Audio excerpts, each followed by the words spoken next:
దేవాది దేవునికి కృతజ్ఞతాస్తుతులు చెల్లిస్తున్నాను. గడిచిన 7 నెలలు తన కృపలో భద్రపరిచి 8వ మాసంలోనికి ప్రభువు నిలవబెట్టిన విధానాన్ని బట్టి దేవునికి హృదయపూర్వక కృతజ్ఞతాస్తుతులు స్తోత్రాలు చెల్లిస్తున్నాను. చేరి వచ్చిన ఉడహౌస్పేట విశ్వాసులకు, బుచ్చి రాయలసీమ విశ్వాసులకు, స్థానిక సంఘ విశ్వాసులందరికీ కూడా ప్రభువైన యేసుక్రీస్తు నామములో వందనాలు. అందరికీ వందనాలు. ప్రభు మనలందరినీ జ్ఞాపకం చేసుకొని ఈ మొదటి ఆదివారం ఆయన సన్నిధిలో ఉండేదానికి ప్రభు కృప చూపించారు. మనందరినీ ఆయన ఎంతగానో ప్రేమిస్తూ ఉన్నారు. ఈ లోకంలో క్రైస్తవులు ఒక మార్గ నిర్దేశకులుగా ఉన్నారు. ఈ లోకంలో ఒక ఉపాధ్యాయుడు పిల్లలకి ఎలాగైతే ఒక మార్గాన్ని చూపిస్తాడో, దైవ సేవకుడు సంఘంలో ఒక మార్గాన్ని ఎలాగైతే చూపిస్తాడో, క్రైస్తవుడు లేదా క్రైస్తవురాలు అని పేరు పెట్టుకున్నందుకు వారిని కూడా సమాజం చూస్తూ ఉంటుంది, వారు ఏ త్రోవ చూపిస్తారు అన్నది. ఒకవేళ స్కూల్లో ఉపాధ్యాయుడు కానీ చదువు చెప్పకుండా పిల్లలకి చెడు విధానాలు నేర్పిస్తూ వారి దగ్గర బూతులు మాట్లాడుతూ ఉంటే వాళ్ళు కూడా అదే నేర్చుకుంటారు. చాలా సందర్భాల్లో మనం అనుకుంటూ ఉంటాం, వాడు ఎంత ఘోరంగా చెడిపోయాడు, ఎంత భయంకరంగా మారిపోయాడు అన్నట్లు. కానీ ఆ వ్యక్తి చెడిపోవడానికి ఎవరో ఒకరు అతనికి ఒక మార్గాన్ని, త్రోవను చూపించారు. బైబిల్లో కూడా గడిచిన దినాల్లోనే మీకు నేను చేసిన ప్రసంగాన్నే కంటిన్యూ చేస్తాను. గడిచిన ప్రసంగంలో మీకు నపుంసకుని గురించి చెప్పాను. ఈరోజు ఫిలిప్పును గురించి మీతో నేను చెప్తాను. మీరు గడిచిన ప్రసంగంలో విన్నారు, నపుంసకుడు అనే ఆయన ఆఫ్రికా ఖండానికి చెందినవాడని, ఐథియోపియా దేశానికి చెందినవాడు, కందాకే అనే రాణి క్రింద మంత్రిగా ఉన్నాడు.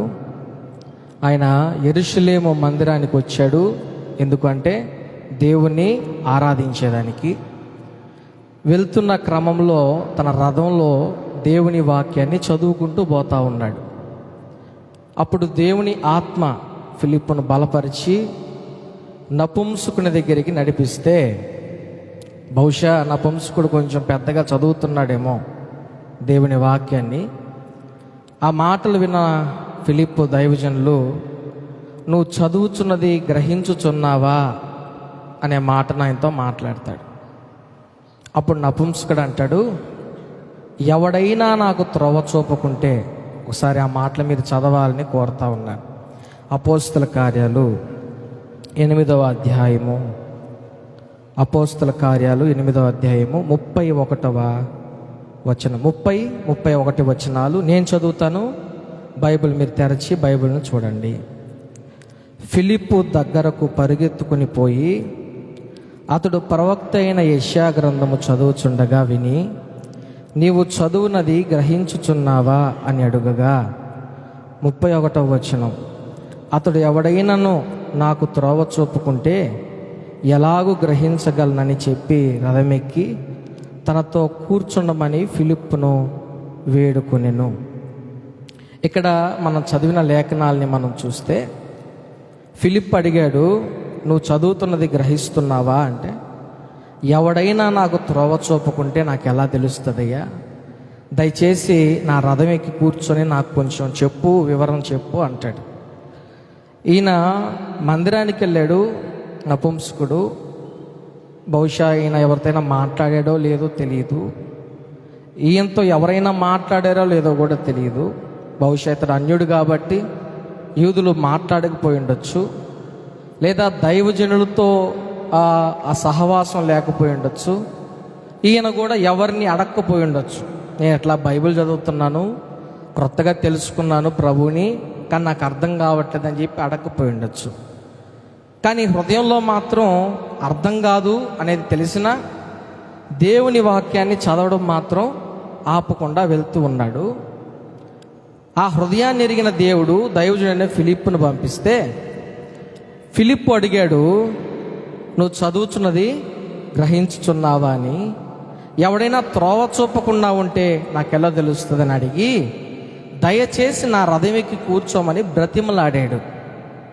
అప్పుడు ఫిలిప్ ఏం చేశాడంటే ఆ లేఖనాల్ని అనుసరించి, అక్కడున్న మాటలు చూడండి 35వ వచనం, అందుకు ఫిలిప్పు నోరు తెరిచి ఆ లేఖనమును అనుసరించి అతనికి యేసును గూర్చి సువార్త ప్రకటించను. ఏందండి? యేసును గూర్చి సువార్త ప్రకటించను. ఈ రోజున మన ధ్యాన అంశం ఏంటంటే, ఈ లోకానికి నీవు చూపించే త్రోవ ఏది? ప్రశ్న. ఈ లోకానికి నీవు చూపించే త్రోవ ఏది? ఫిలిప్పు తన్ను గురించి చెప్పుకోలేదు, ఆయన గురించి చెప్పుకోలే. నేను సమరయ ప్రాంతానికి వెళ్ళాను, అక్కడ వేల మందిని మార్చాను, నేను వాక్యం చెప్తుంటే దయ్యాలు వెళ్ళిపోయాయి, నేను అక్కడ వాక్యం ప్రకటిస్తూ ఉంటే అద్భుతాలు జరిగాయి, నేను అంత గొప్ప శూరుణ్ణి వీరుణ్ణి ఇవేం ప్రస్తావించాల. ఫిలిప్పును గురించి నేను ఇంకా ఆలోచన చేసి ధ్యానం చేస్తూ ఉంటే, ఫిలిప్పుకి 4 కుమార్తెలు ఉన్నారు, వారు ప్రవచించువారు. తన కుమార్తెల గురించి కూడా అక్కడ ఆయన చెప్పలా.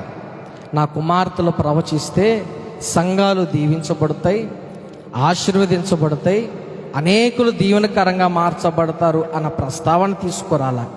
అయ్యా, నువ్వు చూస్తే రథం ఎక్కున్నావు, మంచి గొప్ప వ్యక్తి ఉన్నట్టున్నావు, ప్రభువు నీ దగ్గరికి నన్ను పంపించాడు, ఒకవేళ మీ ఊరిలో నా కూతుర్లకి ఎవరైనా అబ్బాయిలు ఉంటే చూడు అన్నట్లుగా కూడా చెప్పలా. ఈయన ఏం చెప్పాడు అక్కడ? లేఖనములను అనుసరించి క్రీస్తును గురించి చెప్పండి అమ్మా, అరవా ఇంగ్లీష్ నేను చెప్పేది. క్రీస్తును గురించి సువార్తను ప్రకటించాడు. ఫిలిప్పును గురించి నేను బాగా ఆలోచన చేస్తే 8వ అధ్యాయం, అదే 8వ అధ్యాయం 5వ వచనంలో కూడా సమరయ ప్రాంతానికి వెళ్ళిన ఈ ఫిలిప్పు ఏం చేశాడంటే, ఆ సమరయ ప్రాంతంలో కూడా క్రీస్తును గురించే ప్రకటించాడు. ఏం చేశాడు? క్రీస్తును గురించే ప్రకటించాడు. ఎందుకు ఈ మాటను మరీ మరీ నొక్కి ఎందుకు చెప్తున్నానంటే, మన అంశం ఏంటి? ఈ లోకానికి నీవు చూపించే త్రోవ ఏది? ఫిలిప్పు నపుంసకునికి క్రీస్తును చూపించాడు. ఫిలిప్పు నపుంసకునికి క్రీస్తును చూపించాడు. తన్ను గురించి కానీ, తన తలాంతుల గురించి కానీ, తన ప్రత్యేకతను గురించి కానీ, తన గొప్పతనాన్ని గురించి కానీ చూపించుకోలేదు. క్రీస్తును చూపించిన ఫిలిప్పు నపుంసకుడు ఆ మాటలు విన్న తర్వాత 36వ వచనంలో మనకేం కనిపిస్తుంది అంటే, అతడు బ్యాప్తిజమం పొందినట్లుగా మనకు కనిపిస్తుంది. ఈ ప్రసంగాన్ని వింటున్న మీరు అందరూ కూడా ఒకసారి ఆలోచన చేయండి. ఒకవేళ ఫిలిప్పు తన కూతుర్ల గురించి చెప్పుంటే నపుంసకుడు బ్యాప్తిజం తీసుకునేవాడా? ఒకవేళ ఫిలిప్పు నేను సమరయ ప్రాంతంలో ఎంత గొప్పగా వాక్యం చెప్పాను, ఎంత గొప్ప సువార్త ప్రకటించాను, కుంటివారిని గుడ్డివారిని బాగు చేశాను అని చెప్పుకో ఉంటే నపుంసకుడు బ్యాప్తిజం తీసుకునేవాడా? ఒకవేళ తన కుటుంబం గురించో తన అవసరతల గురించి చెప్పుకో ఉంటే నపుంసకుడు బ్యాప్తిజం తీసుకునేవాడా? ఎందుకు నపుంసకుడు రక్షించబడ్డాడు? ఎందుకు నపుంసకుడు బ్యాప్తిజం తీసుకున్నాడంటే, ఫిలిప్పు నపుంసకుడి క్రీస్తును చూపించాడు. గట్టిగా చప్పట్లు కొట్టండి యేసునామములో. హల్లెలూయా. ఫిలిప్పు నపుంసకునికి క్రీస్తును చూపించాడు. ఏ క్రైస్తవుడైతే క్రీస్తును చూపిస్తారో వారు రక్షించబడతారు. ఈ రోజున చాలామంది దైవ సేవకులు లేదా విశ్వాసులు క్రీస్తును చూపించలేకపోతున్నారు. మొదటి మీకు ఒక ఎక్స్ప్లెనేషన్ ఇచ్చా. ఒక ఉపాధ్యాయుడు పిల్లలకి ఏం నేర్పిస్తే అది నేర్చుకుంటారు. ఒక సంఘ కాపరి సంఘానికి ఏం నేర్పిస్తే అది నేర్చుకుంటారు. ఒక తల్లిదండ్రులు, కుటుంబానికి పెద్దగా ఉన్న తల్లిదండ్రులు బిడ్డలకి ఏం నేర్పిస్తే అది నేర్చుకుంటారు. సమాజంలో, గ్రామంలో ఒక పెద్దలుగా ఉన్నవారు ఆ సమాజానికి, గ్రామానికి ఏం నేర్పిస్తే అది నేర్చుకుంటారు. అయితే ఈ రోజున క్రైస్తవుడుగా ఉన్న నీవు ఆర్థికంగా దిగజారిపోయి ఉండొచ్చు, సమాజంలో విలువ లేకపోయి ఉండొచ్చు, కులం తక్కువై ఉండొచ్చు, జ్ఞానం లేకపోయి ఉండొచ్చు, ముద్దు జీవితం జీవిస్తూ ఉండొచ్చు. అయినప్పటికీ నీవు క్రైస్తవుడివి, క్రైస్తవురాలు అయినందుకు సమాజం నిన్ను చూస్తుంది నువ్వు ఏ త్రోవ చూపిస్తున్నావు అని. ఈ రోజున ఒక క్రైస్తవుడు ఏం త్రోవ చూపిస్తున్నాడు అంటే, బాగలేకపోతే తాయెత్తులు కట్టించుకోవాలి అనే త్రోవ చూపిస్తాడు. ఇంకో క్రైస్తవుడు ఏం చేయాలి, ఏం త్రోవ చూపిస్తాడంటే సోది చెప్పించుకోవాలనే త్రోవ చూపిస్తాడు. ఇంకో క్రైస్తవుడు బాగలేకపోతే ముస్నూరుకి వెళ్ళి మండే పెంచుకోవాలని త్రోవ చూపిస్తాడు. రకరకాలైన మార్గాలు చూపిస్తున్నారు క్రైస్తవులు. అందుకే చాలామంది మీ బంధువుల్లో కావచ్చు, మీ స్నేహితుల్లో కావచ్చు, ఇళ్ళ పక్కనుండే వాళ్ళు కావచ్చు, మారనది ఎందుకో తెలుసా? ఫిలిప్పు చూపించిన క్రీస్తును మీరు ఇంకా మీ ఇళ్ళ పక్కన వాళ్ళకు చూపించట్లా. మీరందరూ ఎవరిని చూపిస్తున్నారంటే, రోజు మొగుడు పిల్లలు కొట్టుకొని తిట్టుకునే చూపిస్తున్నారు ఇళ్ళ పక్కన వాళ్ళకి. రోజు తగాదాలు వేసుకునే చూపిస్తున్నారు ఇళ్ళ పక్కన వాళ్ళకి. రోజు ఇంట్లో పెద్ద సినిమా సీరియళ్ళు వాల్యూములు పెట్టి ప్రజలందరికీ వినిపిస్తున్నారు, నేను పలానా సినిమా చూపిస్తున్నానని. కానీ ఫిలిప్పు క్రీస్తునే చూపించాడు. యేసుక్రీస్తు ప్రభు వారు ఈ లోకంలో బాలుడుగా జన్మించిన తర్వాత జ్ఞానులు రాజు దగ్గర సెలవు తీసుకొని బయలుదేరి వస్తూ ఉండగా తూర్పు దేశమునందు కనిపించిన ఆ నక్షత్రం మరలా వారికి కనిపించింది. ఎవరికి కనిపించింది చెప్పండి అమ్మా? ఎవరికి కనిపించింది? జ్ఞానులకు కనిపించింది. ఎందుకు కనిపించింది? ఎందుకు కనిపించింది? క్రీస్తు దగ్గరికి. సహజంగా నక్షత్రాన్ని చూస్తే మనకేమనిపిస్తుంది? నాకు నక్షత్రాలు చూడడం అంటే చాలా ఇష్టం. అది చాలా గొప్ప కాంతి, ప్రకాశంగా, అందంగా ఉంటుంది. ఎంత చిన్నదిగా నక్షత్రంగా ఉంటుందో, ఎంత చిన్న నక్షత్రంగా ఉంటుందో అది కొన్ని వేల రెట్లు పెద్దదంట భూమి కంటే. అంత ప్రత్యేకత నక్షత్రానికి ఉంది. సహజంగా మనకు నక్షత్రాన్ని చూస్తే తన అందాన్ని, తన వెలుగును చూడాల్సిన అవసరత కలుగుతుంది. కానీ ఆ నక్షత్రం తన అందాన్ని చూపించుకోలేదు. తన యొక్క వెలుగును చూపించుకోవాలని ప్రయత్నం చేయలేదు. ఆ నక్షత్రం ఏం చేసిందో తెలుసా? నేరుగా క్రీస్తు దగ్గరకు తీసుకొచ్చింది. గట్టిగా చప్పట్లు కొట్టండి యేసు నామములో. మత్తయి సువార్త 2వ అధ్యాయం 9వ వచనం చదవండి. ఆ మాటలు మనకు అక్కడ కనిపిస్తాయి. వారు రాజు మాట విని, మత్తయి సువార్త 2వ అధ్యాయం 9వ వచనం, వారు రాజు మాట విని బయలుదేరి పోవుచుండగా ఇదిగో తూర్పు దేశమున వారు చూచిన నక్షత్రము ఆ శిశువు ఉండిన చోటి మీదకి వచ్చి నిలుచు వరకు వారికి ముందుగా నడిచెను. ఆ నక్షత్రమును చూచి అత్యానందభరితులై ఇంటిలోనికి వచ్చి. ఫిలిప్పు నపుంసకుడిగా క్రీస్తును చూపించాడు. నక్షత్రం జ్ఞానులను క్రీస్తు దగ్గరికి తీసుకొచ్చింది. తన జ్ఞానాన్ని కానీ తన అందాన్ని కానీ చూపించుకోవడానికి ప్రయత్నం చేయలేదు. ఈరోజు చాలామంది క్రైస్తవులు వారి జ్ఞానాన్ని చూపించుకునేదానికి, వారి యొక్క అందాన్ని, వారి ప్రతిభను చూపించుకునేదానికి ఇష్టపడుతున్నారు. మన మందిరంలో అయితే లేదులేండి, నాకు తెలుసు. మిమ్మల్ని మెచ్చుకునేదానికి నేను ఈ మాట చెప్పట్లా. కొన్ని మందిరాల్లో అయితే వారి దుస్తులను చూపించుకునేదానికే మందిరానికి వస్తారు. కొన్ని మందిరాల్లో అయితే వారికి ఉన్న ఆభరణాలు చూపించుకునేదానికే మందిరానికి వస్తాడు. నిజానికి మీరు బాధపడంటే ఒక మాట చెప్తా, స్త్రీలకి ప్రత్యేకించి. చాలామంది ఈ రోజున స్త్రీలు చాలా అందంగా రెడీ అయ్యేదానికి బ్యూటీ పార్లర్కి వెళ్తున్నారు, చాలా చేయించుకుంటున్నారు, ఎన్నో వారికి నచ్చినట్లుగా చూపించుకుంటున్నారు. నేను అడిగే ప్రశ్న ఏంటంటే, ఒకవేళ స్త్రీ అందాన్ని చూపించుకుంటే తన భర్తకే చూపించుకోవాలి కానీ దారిలో ఉండే వాళ్ళందరికీ ఎందుకు చూపించుకోవాలి అందాన్ని? నా ప్రశ్న. చూపిస్తే తన భర్తకు చూపిస్తే చాలు కదా అందాన్ని. దారిలో ఉన్న మగవాళ్ళందరూ చూడాలా ఆ అందాన్ని? ఆమె ఎంత సోగ్గా తయారయ్యిందో, ఏమేమి కట్టుకునిందో, ఎలా చూపించుకుంటుందో ప్రతి మగవాడు చూసి ఆమెను అట్రాక్ట్ అవ్వాలనా? ఎందుకు ఈ మాట అంటున్నానంటే, క్రైస్తవునిగా, క్రైస్తవురాలుగా నీవు క్రీస్తును చూపించట్లా, నీ అందాన్ని చూపిస్తున్నావు, నీ సోకును చూపిస్తున్నావు, నీ ఆడంబరాలు, నీ ఘనతలు చూపిస్తున్నావు. అవి కాదు కావాల్సింది. క్రీస్తును చూపిస్తే వాళ్ళు రక్షించబడతారు.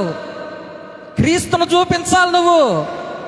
ఒకవేళ ఫిలిప్పు తన కూతుర్ల అందాన్ని గురించి మాట్లాడుంటే ఆయన బ్యాప్టిజం తీసుకొనకపోయిండేవాడేమో.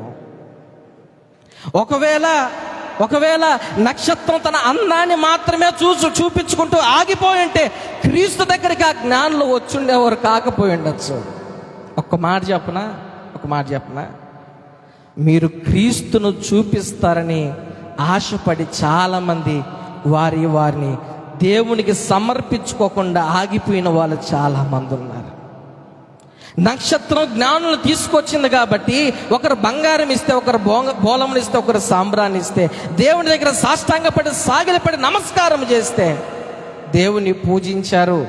ఈ రోజున నీవు క్రీస్తును చూపించినందువల్లే నీ బంధువులు, నీ స్నేహితులు, నీ ఇరుగు పొరుగు వారు అందరూ వారి హృదయాన్ని దేవుని పాదాల చెంత పెట్టకుండా అపవాది పాదాల చెంత పెడుతున్నారు. కారణం నువ్వు కదా క్రైస్తవుడా. ఎందుకు ఈ మాట చెప్తున్నానో చెప్పమంటారా? ఒక ఉపాధ్యాయుడిని పిల్లలు చూస్తారు, ఒక సంఘ కాపరిని విశ్వాసులు చూస్తారు, కుటుంబంలో తండ్రిని బిడ్డలు గమనిస్తూ ఉంటారు, సమాజం అంతా గ్రామ పెద్దను చూస్తూ ఉంటారు. అలాగే క్రైస్తవుడివి, క్రైస్తవురాలివి అని పేరు పెట్టుకున్నందుకు ప్రతి ఒక్కడు నిన్ను గమనిస్తూ ఉంటాడు. ప్రతి ఒక్కడు. నీకు డబ్బు లేకపోయి ఉండొచ్చు, తినేదానికి కూటికి లేకపోయి ఉండొచ్చు, ఒకే ఒక కారణం, నువ్వు క్రైస్తవుడివి. ఆ కారణం చాలు నిన్ను సమాజం అంతా గమనిస్తుంటుంది. నీకు బాగలేనప్పుడు నువ్వేం చేస్తున్నావు, కష్టం వచ్చినప్పుడు ఏం చేస్తున్నావు, ఇతరులకు ఆపద కలిగినప్పుడు నువ్వేం చేస్తున్నావు, సంఘంలో నువ్వు ఎలాగుంటున్నావు, నీ మాట తీరు ఎలాగుంది, నీ మనసు ఎలాగుంది, నీ ప్రేమ ఎలాగుంది, ఇవన్నీ గమనిస్తూ ఉంటుంది. సంఘం గమనిస్తూ ఉంటుంది. ఈ రోజున నిన్ను నువ్వు చూపించుకునేదానికి చాలామంది ఇష్టపడుతున్నారు. తీర్మానం తీసుకోవాలి క్రైస్తవులు. రోజున నా తల్లిని గురించి మీతో చెప్పాలని ఇష్టపడుతూ ఉన్నా. ఎందుకు చెప్పాలని ఇష్టపడుతున్నానంటే, నాకు ఒక తెలిసినప్పటి నుంచి వారు ఉడ్డాల్స్పేటలో సేవ చేస్తున్నారు. పెళ్ళయింది వారి కొరతగా. అప్పటికి మా అమ్మ కమ్మలు పెట్టుకోంది, బేసర పెట్టుకుందని పెట్టుకోంది. ఆమె దేవుని సన్నిధిలో ఒక తీర్మానం తీసుకునింది. మందిరానికి, ద్వారబంధనానికి ఎవరు ఇవ్వట్లేదు, లేదా డ్రమ్ములకి డబ్బులు లేవు, యాంప్లిఫైర్కి డబ్బులు లేవని చెప్పి ఆ కమ్మలు తీసిచ్చేసి ద్వారబంధనానికి యాంప్లిఫైర్లు, డ్రమ్ములు కొనిచ్చింది. బేసరుంటే దాన్ని సేవకి ఇచ్చేసింది. మా అమ్మ ఆ రోజు తీసుకున్న తీర్మానం అంటే తెలుసా? నేను ఇక మీదటి నుంచి బంగారం పెట్టుకోను, పూలు పెట్టుకోను, ఎలాంటి సోకు చేసుకోనని చెప్పి తీర్మానం తీసుకున్నది. ఆ రోజు నుంచి ఆమె చనిపోయేంత వరకు ఒక కొడుగ్గా నేను చూశాను.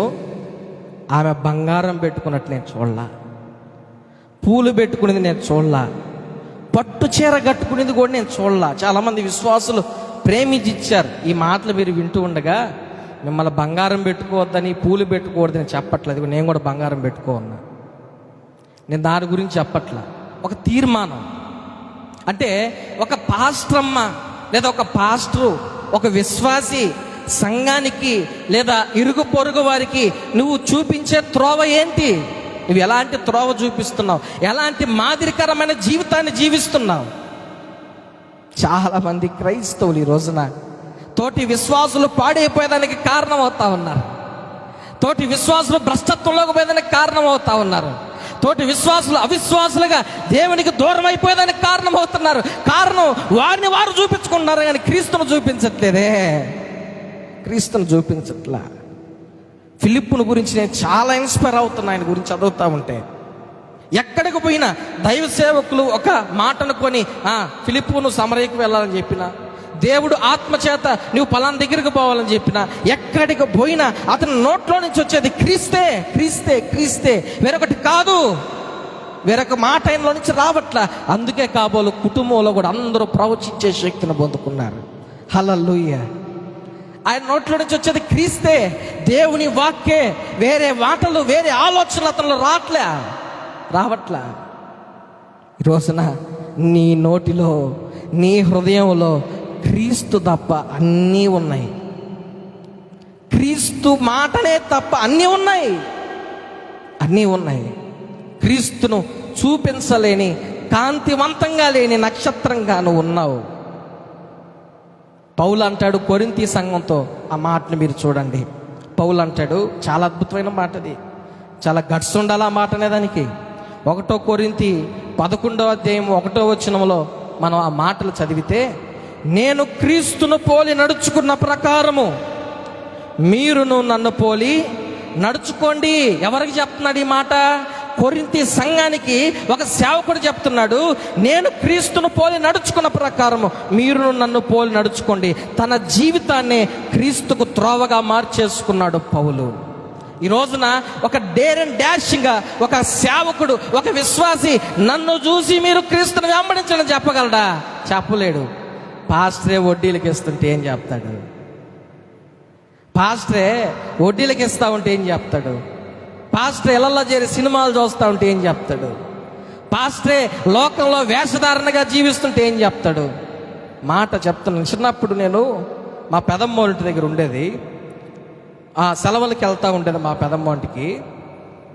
వెళ్తూ ఉంటే అక్కడ ఒక పాస్టర్ గారు, నాకు ఫ్రెండు, వాళ్ళ అబ్బాయి నాకు చాలా మంచి ఫ్రెండు. నేను అక్కడికి వెళ్తూ ఉంటే ఆయన పాట పాడుతూ ఉన్నాడు, ఇంట్లో పాట పాడుతూ ఉన్నాడు. అది సినిమా పాట. నీ ప్రేమ కోరే చిన్నారులం, నీ ఒడిని ఆడే చంటి పాపలం, ఆలోచించండి ఓ అమ్మా నాన్న, మీ ప్రేమ ఎవరు ఏందో తర్వాత నాకైతే తెలియదు లిరిక్స్ యథార్థంగా. నేను ఆ పాటని, ఆ ట్యూన్ విని పాడుతూ ఉండా. నేను ఇంకా రోజంతా ఆ పాటని పాడుతూనే ఉండా. ట్యూన్ బాగుంది, లిరిక్స్ బాగుంది. నా నమ్మకం ఏంది? పాస్టరు సినిమా పాటలు ఎందుకు పాడతాడు? అవునా కాదా? అంతేనా?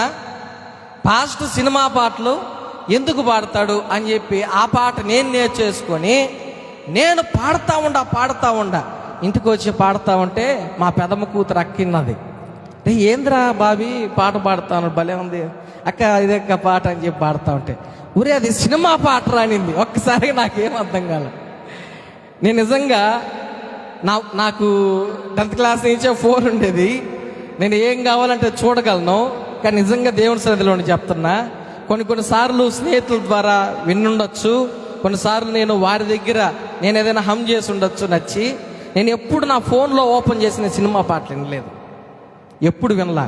నేను వినింది ఎప్పుడంటే ఆటోలో పోయేటప్పుడు, బస్సులో పోయేటప్పుడు, ఇకనప్పుడు అప్పుడు హృదయంలో ఒక పక్క అనిపించేది, వినాలి అన్న ఆలోచన, ట్యూన్స్కి, ఆ రాగాలకి, వాటికి అనిపించేది. కానీ నా ఫోన్లో నేను ఎప్పుడు ఏ రోజు వినలా. అప్పుడు ఆ పాట పాడుతుంటే ఒక్కసారిగా నాకు ఆశ్చర్యం వేసింది, అరే పాస్టర్ గారు సినిమా పాట పాడతారు. తర్వాత నాకు తెలిసిన విషయం ఏంటంటే, ఆయన వినాయక చవితుల కచేరీలు పాడతాడని, అక్కడ ప్రోగ్రామ్స్ చేస్తాడని, సౌండ్ సిస్టమ్ పెడతాడని తెలిసిన తర్వాత నాకు క్లారిటీ వచ్చింది. ఏమనుకున్నంటే, ఇక మీదట ఈయన పాడే పాటలు నేను పాడకూడదు అని. ఇక మీదట ఈయన పాడే పాటలు నేను పాడకూడదని చెప్పి అప్పుడు ఒక నిర్ణయం తీసుకున్నాను. ఎందుకు ఈ మాట చెప్తున్నానంటే, ఒక మనిషి చెడిపోయేదానికి కారణం క్రైస్తవుడు ఖచ్చితంగా చెప్పగలను. ఒక మనిషి చెడిపోయేదానికి కారణం ఖచ్చితంగా క్రైస్తవుడు, పాస్టర్ 100% తిరుగులే. ఎందుకు? వాళ్ళు క్రీస్తును చూపించే సేవకులు, విశ్వాసులు కాదు. వారిని వారు ప్రత్యక్షపరుచుకునే సేవకులు, విశ్వాసులు. పౌలు అంటాడు, నేను క్రీస్తును పోలి నడుచుకున్న ప్రకారం, చెప్పండి, నేను క్రీస్తును పోలి నడుచుకున్న ప్రకారం మీరు నన్ను పోలి నడుచుకోండి. ఒకవేళ కుటుంబ యజమానుడుగా నీ ఉండి సరైన నడత లేకుండా నీ ఇష్ట ప్రకారం జీవిస్తూ నీ బిడ్డలు పాడైపోయేదానికి కారణమవుతున్నావేమో. ఒకవేళ గుర్తుపెట్టుకోండి, మీరు మంచిగా బ్రతికి నీ బిడ్డలు పాడైపోయినా నీ నీతి నీ బిడ్డలను త్వరగా మారుస్తుంది. హల్లెలూయా. నా తల్లిదండ్రులు నన్ను చాలా బాగా పెంచారు, చాలా నీతిగా పెంచారు. కానీ నేను చెడిపోయాను, లోక ఆశలకి వాటికి చెడిపోయాను. కానీ ప్రభు ప్రేమ వారిలో ఉండి వారి యొక్క భక్తి జీవితాన్ని బట్టి నన్ను ప్రభు మార్చుకున్నాడు. ఈ రోజున సమాజంలో క్రైస్తవుడిగా, క్రైస్తవురాలుగా నువ్వు చూపించే త్రోవ వల్ల క్రీస్తును తెలుసుకునేదానికి అవకాశం ఉంది, అలాగా నశించిపోయేదానికి అవకాశం ఉంది. పౌలు అంటాడు, నేను నడుచుకున్న ప్రకారం. పౌలు తిమోతితో అంటున్నాడు ఒక మాట. ఏమంటున్నాడు తెలుసా? చూడండి, తిమోతికి రాసిన పత్రిక 1వ అధ్యాయం, 2వ తిమోతి 1వ అధ్యాయము 5వ వచనం నేను చదువుతాను. ఆ విశ్వాసము మొదట నీ అవ్వయైన లోయిలోను, నీ తల్లి అయిన యునేకేలోను వసించెను. అది నీ యందు సహవసించుచున్నదని నేను రూఢిగా నమ్ముచున్నాను. పౌలు అంటాడు తిమోతితోటి, మీ అమ్మమ్మ గారు అలాగే మీ అమ్మగారులో ఉన్న విశ్వాసం ఇలా కనిపిస్తుంది తిమోతి. ఏమంటున్నాడు? మీ అమ్మమ్మ గారిలో అలాగే మీ అమ్మగారిలో ఉన్న విశ్వాసము నీలో కనిపిస్తుంది. అంటే ఈ మాటల్లో మనం ఏమర్థం చేసుకోవాలి? తిమోతి అమ్మమ్మ గారు అలాగే తన అమ్మగారు ఏం చేశారంటే తన కుమారుణ్ణి, తన మనవణ్ణి విశ్వాసములో పెంచారు, విశ్వాసం అనే త్రోవ చూపించారు. ఈరోజు చాలామంది అమ్మమ్మలు అవలో మనవాళ్ళకి క్రీస్తు అనే త్రోవను చూపించట్లా, క్రీస్తు అనే త్రోవను చూపించట్లా. ఏం త్రోవలు చూపిస్తున్నారంటే, ఇదిగో నేను చచ్చిపోయిన తర్వాత నాకు నువ్వు మంచి బాక్స్ చేసి పెట్టాలా అంటే. నాకు అనిపిస్తుంది కొంతమంది మాట్లాడిన తర్వాత చచ్చిపోయిన తర్వాత కూడా వారి కోరికలు పోవటంలా, చచ్చిపోయిన తర్వాత కూడా వాళ్ళ కోరికలు పోవట్లా. ఏందంట? మంచి బాక్స్ అంట, అందంగా. సరే, నేను దాన్ని తప్పు అనుకోవట్లేదు, కానీ మనిషి యొక్క మనస్తత్వాన్ని బట్టి ఆలోచిస్తే అవి కాదు నేర్పించాల్సింది. అరే మనవడా, రే నా కుమారుడా, ఒకవేళ నేను చచ్చిపోతానేమో, నేను వృద్ధురాలను అయిపోయినా చచ్చిపోతానేమో, ఇదిగో కొన్ని విషయాల్లో నేను తప్పుట అడిగేశాను రా, నువ్వు అలా ఉండొద్దు, క్రీస్తులో స్థిరపరచబడు, హల్లెలూయా, క్రీస్తు యొక్క విశ్వాసం ధరించుకో అని చెప్పవలసిన అమ్మమ్మలు అవ్వలు క్రైస్తవ సమాజంలో నాకైతే కనిపించట్లేదు. బలవంతంగా కళ్ళు కనిపించకపోయినా టీవీ ముందు కూర్చేసుకొని కళ్ళు ఇట్లాగా తెరిచి మరీ చూసే అవ్వలు అమ్మమ్మలు ఎక్కువ మంది ఉన్నారు. వాక్యం చదివే వాళ్ళు లేరు. గడిచిన దినాల్లో దైవ సేవకుడు సునీల్ వాళ్ళ ఇంట్లో గాలో ప్రసంగం చేశాడు అనుకుంటా, అక్కడే అనుకుంటున్నా. 88 ఏళ్ళప్పుడు ఒక ఆమె విధవరాలు, పేరు సడన్గా మర్చిపోయినాను, దేవుని సన్నిధిలో రేయింబగులు విశ్వాసం ఉపవాసాలతో ఏం చేస్తుందంట, ఆమె ప్రార్థన చేస్తుందంట. అలాంటి అవ్వలు, అలాంటి అమ్మమ్మలు సమాజంలో ఉన్నారా? అలాంటి తల్లి సమాజంలో ఉందే? తిమోతికి అలాంటి విశ్వాసంలో బలపరిచారు కాబట్టే తిమోతి పౌలుకి ఒక మంచి అసిస్టెంట్ పాస్టర్ అయ్యాడు, గొప్ప సేవ చేశాడు, జబ్బును కూడా లెక్క చేయని సేవ చేశాడు తిమోతి. ఈ రోజున నీ బిడ్డలు ఈ రోజున పాడైపోయి ఉండొచ్చు, నీ చేతికి దొరకకుండా పోయి ఉండొచ్చు. నువ్వు బాధపడుతున్నావు, బాధపడి ఎంతో కొమిలిపోతున్నావు. నిజమే, తల్లిగా తండ్రిగా నీకున్న బాధ అది వర్ణించలేనిది. కానీ ఒక్క ప్రశ్న నీ హృదయంలో వేసుకో, నీ బిడ్డలు నీ దగ్గర ఉన్నప్పుడు క్రీస్తును వాళ్ళకు చూపించావా? తల్లిదండ్రులకు ప్రశ్న వేస్తున్నా, నేను తల్లిదండ్రులకు ప్రశ్న వేస్తున్నాను. నీ చేతిలో నీ బిడ్డలు ఉన్నప్పుడు వారికి నువ్వు క్రీస్తును చూపించావా?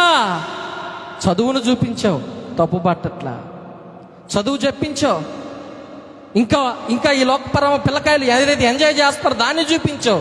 క్రీస్తుని ఏ రోజున చూపించావా? అందుకే ఈరోజు నువ్వు కన్నీరు గారుస్తున్నావు, గుర్తుపెట్టుకో.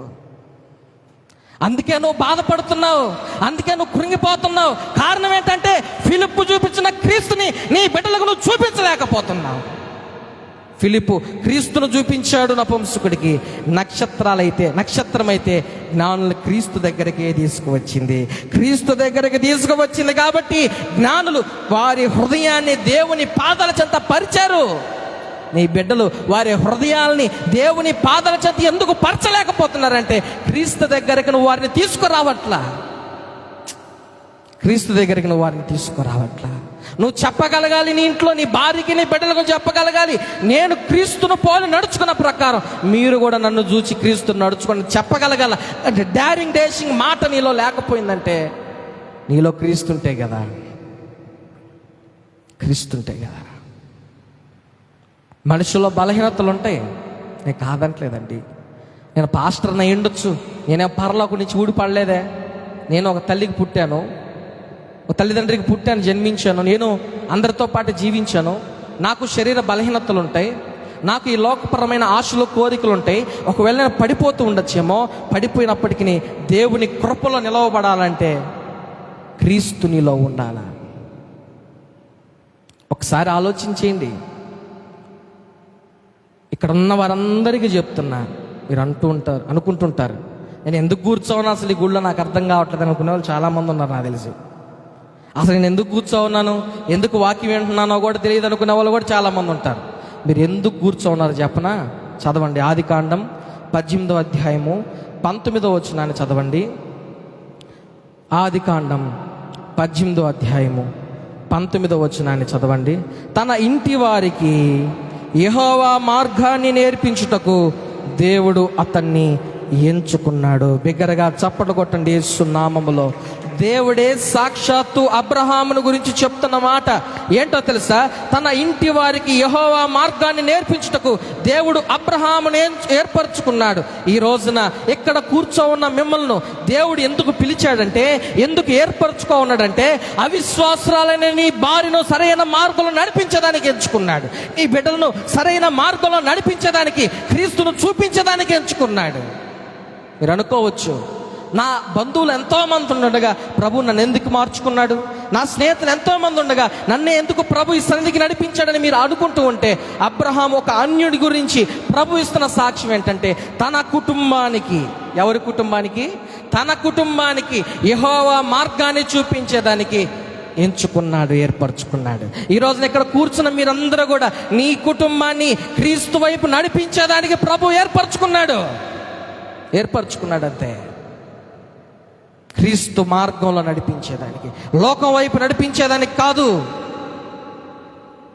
లోక భోగాలను చూపించేదానికి కాదు, లోకంలో ఉన్న ఆడంబరాలను చూపించేదానికి కాదు, క్రీస్తు వైపుకు నడిపించేదానికి ప్రభువుని ఎంచుకున్నాడు, ఏర్పరచుకున్నాడు. ఈ లోకంలో ఎన్నో ఆశలు, కోరికలు ఉన్నాయి. మీరు వాటిలో వెళ్ళండి, వెళ్ళకూడదు అనేది నా ప్రశ్న కాదు. కుటుంబ యజమానుడిగా భార్య, బిడ్డలు నిన్ను చూస్తున్నారు. ఒక సంఘ కాపరిని విశ్వాసులు చూస్తున్నారు. ఒక టీచర్ని పిల్లలు గమనిస్తూ ఉన్నారు. ఒక గ్రామంలో ఒక పెద్దని సమాజం చూస్తూ ఉంది. ఒక క్రైస్తవుడు, క్రైస్తవురాలని పేరు పెట్టుకున్నందుకు ప్రపంచమంతా నిన్ను చూస్తుంది. నీవు ఎవరిని చూపిస్తున్నావు? ఏంటి మన ధ్యానాంశం ఏంటి చెప్పండి, చెప్పండి. చెప్తే ముగించను, ఇంకా చెప్తేనే ముగిస్తా. చెప్తారా చెప్పరా? నాకు 2 రోజుల నుంచి 3 రోజుల నుంచి గుండె నొప్పిగా ఉంది.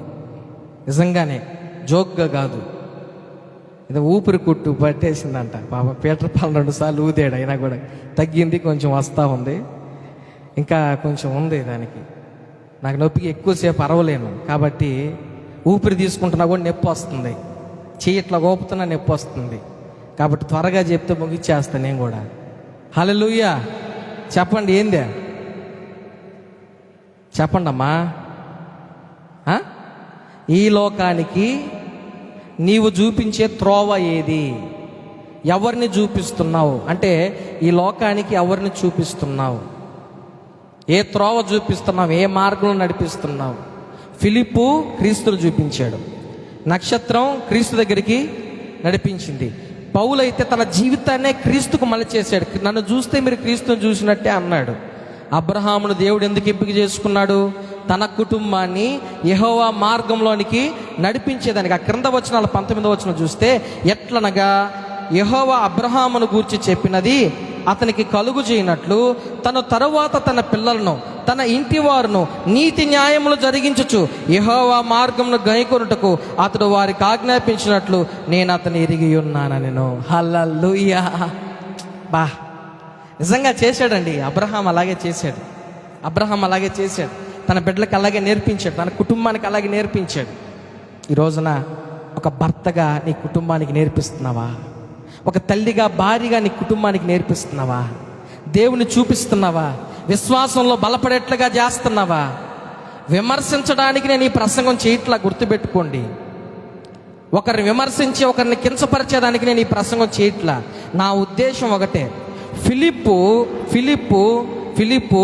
క్రీస్తును గురించి చెప్పకుండా ఉంటే, వినండి బాగా, ఫిలిప్పు క్రీస్తును గురించి చెప్పకుండా ఉంటే నపుంసకుడు బ్యాప్తిజం తీసుకునేవాడా, తీసుకోకపోయిండేవాడా? ప్రశ్న చెప్పండి. తీసుకునేవాడా? సమాధానం రావట్లా. తీసుకునేవాడా, తీసుకోడా? ఏదైనా ఒకటి చెప్పండి. తీసుకుంటాడానా, తీసుకోడానే? తీసుకోడు. అయితే ఈ రోజున నీవు నీ కుటుంబాన్ని మార్చాలంటే, త్రాగుడులో ఉన్న నీ భర్తను, పొరపాటులో ఉన్న నీ భార్యను, మాట విని నీ బిడ్డలను నువ్వు మార్చాలంటే వారికి నీలో నుంచి క్రీస్తును చూపించాలి. హల్లెలూయా. క్రీస్తును చూపించాలి. క్రీస్తును చూపించకపోతే వారు చాలా త్వరగా చెడిపోతారు. అంటాడు మోషేతో యెహోవా దేవుడు అంటాడు, సీనాయి కొండ మీదకి మోషే వెళ్ళి 40 పగలు 40 రాత్రులు ప్రార్థన చేస్తా, ఆ 10 ఆజ్ఞలు తీసుకుంటా క్రిందకి దిగుతా ఉన్న క్రమంలో, మోషే నువ్వు త్వరగా దిగు, నేను వారికి చూపించిన మార్గం త్వరగా వారు తొలగిపోయారు. ఎందుకు తొలగిపోయారు? నీ అన్నైన అహరోను వారు తొలగిపోయేదానికి అనుమతి ఇచ్చాడు. ఒక పాస్టర్ చెడిపోయేదానికి అనుమతిస్తున్నాడు విశ్వాసులకి. ఒక విశ్వాసి చెడిపోయేదానికి అనుమతిస్తున్నాడు. ఏ త్రోవ చూపిస్తున్నాడో చూడండి, ఎలాంటి త్రోవ చూపిస్తున్నాడో చూడండి. వారు లేచి ఆడుటకు, అక్కడ హిబ్రూ బైబిల్ లాంగ్వేజ్లో చదివితే, ఆ మాటలు చదివితే లేచి ఆడుటకు అనే మాటని హిబ్రూ బైబిల్లో చదివితే వ్యభిచారం చేసేదానికి లేచారంట విగ్రహం ముందు. అక్కడ దేవుడు ఏం చేస్తాడు? వాళ్ళందరినీ కూడా హతమార్చేట్లుగా అవకాశం ఇస్తాడు. దాన్ని చూడంగానే ఏదో పాపం చేశారనుకోండి, పొరపాటు చేశారనుకోండి, ఇలా చేయొచ్చా అని చాలామంది అడుగుతూ ఉంటారు. కానీ ఆలోచన చేయండి, వాయా వరుస మరిచి పురుషులతో స్త్రీలతో అక్కడ పాపం చేస్తారు విగ్రహం ముందు. దానికి అనుమతి ఇచ్చాడు అహరోన్. ఎంత ఘోరమైన పాపమో చూడండి, ఎంత భయంకరమైన పాపమో చూడండి. అహరోను విగ్రహాన్ని చూపించాడు.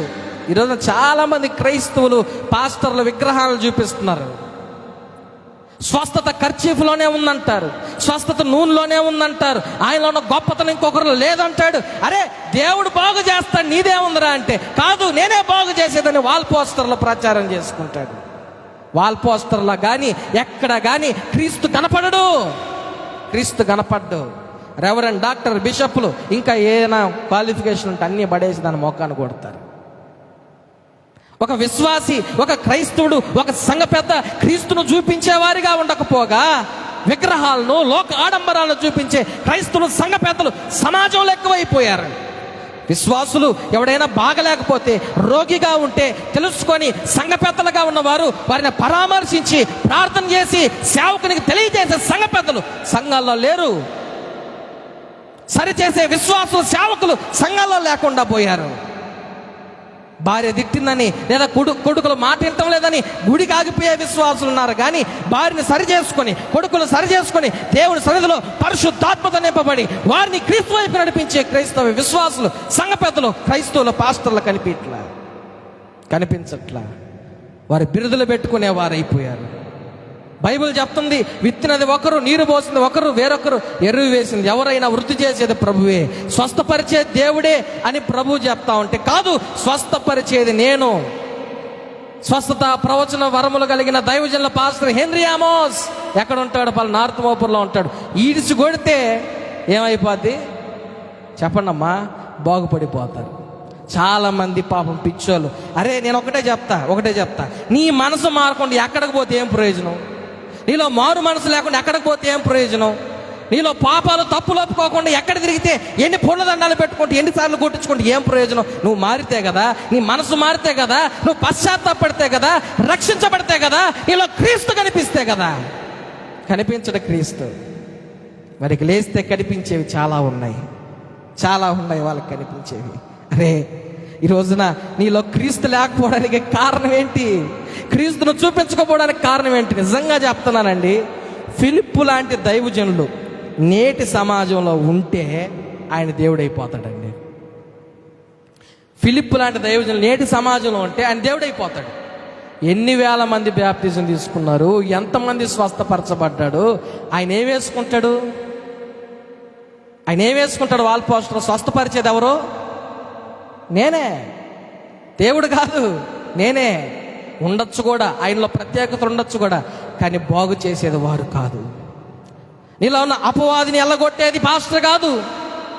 నీ జీవితంలో మేలు చేసేది పాస్టర్ కాదు. పాస్టర్ క్రీస్తు అనే త్రోవను చూపించేవాడు మాత్రమే. గుర్తుపెట్టుకోండి. హల్లెలూయా. పాస్టర్ ఎవరు? క్రీస్తును చూపించేవాడు మాత్రమే. క్రీస్తును మాత్రమే చూపించగలడంతే. ఈ రోజున విశ్వాసిగా నీవు కూడా క్రీస్తును చూపించే విశ్వాసిగా సంఘ పెద్దగా మార్చబడాలా. గుర్తుపెట్టుకో, సంఘ పెద్ద అనే పేరుంది, విశ్వాసి అనే పేరుందంటే నిన్ను సంఘమంతా గమనిస్తూ ఉంటుంది. నీ ప్రవర్తన, నీ మాటలు, నీ యొక్క యాస, నీ యొక్క విధానం అంతా కూడా సంఘం గమనిస్తుంటుంది, సమాజం గమనిస్తుంటుంది. చాలామంది గమనిస్తూ ఉంటారు నీలో క్రీస్తున్నాడా లేడా అని చూచేదానికి. ఎందుకు ఈ ప్రసంగం చేస్తున్నానో అర్థమవుతుంది అనుకుంటా. అందుకే సామెతల గ్రంథంలో ఒక మాట ఉంది, ముగించేస్తున్నా. 14వ అధ్యాయము 4వ అధ్యాయం 14వ వచనం, భక్తిహీనుల త్రోవను చేరకుము, దుష్టుల మార్గమున నడవకుము. ఏముంది అక్కడ? భక్తిహీనుల త్రోవను చేరకుము, దుష్టుల మార్గమున నడవకుము. ఈ రోజున క్రైస్తవ విశ్వాసులు, దైవ సేవకులు వారెవరైనా కానీ తీసుకోవాల్సిన ఒక నిర్ణయం ఏంటంటే, భక్తిహీనులతో చేరను, వారి త్రోవల నడవను, దుష్టుల మార్గంలోనికి వెళ్ళను, నేను ఆయన సన్నిధిలో చిరకాలము జీవిస్తాను. బిగ్గరగా చప్పలు కొట్టండి, హల్లెలూయా. ఆయన సన్నిధిలో చిరకాలము, నేను నా ఇంటివారు, యెహోషువ అన్నట్లుగా మీరేమైనా నాకు పర్లే, నేను నా ఇంటివారు మాత్రం యెహోవాను సేవిస్తాం. దావీదు అంటాడు, పచ్చని ఒలీవ చెట్టు వలె నీ పాదాల చెంత ఉండాలని ఆశగా ఉందని.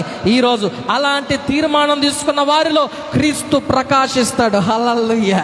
వారి హృదయాల్లో క్రీస్తు ప్రకాశించి నపుంసకుడు మారినట్లుగా అనేకుల రక్షణకి వీరు కారణమవుతారు. ఈ సజీవుడైన క్రీస్తు పరిచర్య అట్టి కారణంగా మారాలని ఆశిస్తూ ఉన్నాను. అట్టి కృప పొందుకునేదానికి ఆశపడితే నాతో కలిసి ప్రార్థనలు ఏకీపించండి. నాతో